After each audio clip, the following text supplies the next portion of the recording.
I'm Miss Abby, and welcome to Abby's Reading Room. I'm so glad you're here. Today, I have a book that's extra special because it's a brand new book. That's right, and it's written by my very own brother and sister-in-law. The book is called The Passion Week Poem. Join me as we read about Jesus riding into Jerusalem and the palm tree that gave its branches up for him. Come on, let's go. Abby's Reading Room. The Passion Week Poem by Marshall and Sarah Holland. Illustrated by Amanda Spurlock.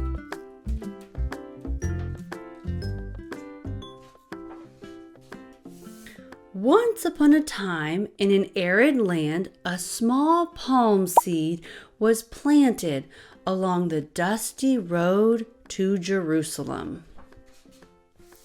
Many years passed, and the small seed grew into a great tree.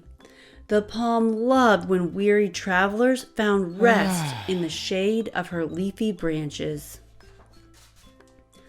One day, the palm watched as a group of people walked up the dusty road. She stood up straight and proud, hoping the travelers would stop and rest beneath her.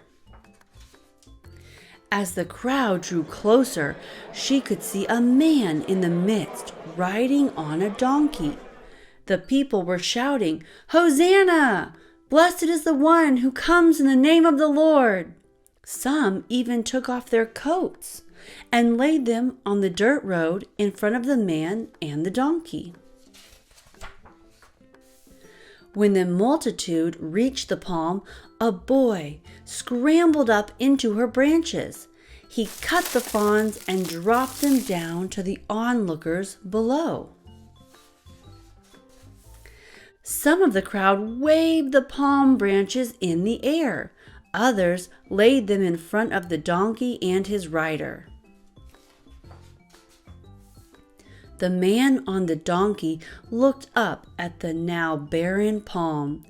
A rush of awe and wonder surged through her trunk as she recognized the face of her Creator, Jesus. The palm's glorious crown of branches that had proudly provided shade for so many now lay perfectly at the feet of Jesus. During the following week, Jesus and his disciples crossed over the palm branches each morning on their way into Jerusalem and every evening on their way back home. With each passing, Jesus would look up and smile at the palm, whose leafy crown still lay on the dusty road. One morning, near the end of the week, Jesus did not walk the dusty road. At midday, the sky began to darken. The palm looked across Jerusalem and recognized the figure of Jesus hanging on a cross. In her heart, the palm knew that Jesus had laid down his life for his children. Feelings of deep gratitude swept over the barren tree. She looked up and thanked God for the opportunity that she was given to also lay down her crown for her Creator. Time passed, and the palm's branches grew back with an abundance of dates. Travelers once again found rest in her shade, and often they spoke of the resurrected Jesus.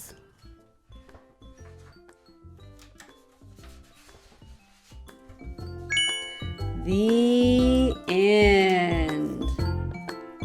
Wasn't that a great book? I loved how that sweet palm tree gave up her branches for her Creator Jesus, just like he gave up his life for us. If you enjoyed this book, make sure and check out the link below so you can order your own copy. Thanks so much for reading with me today, and I'll see you next time.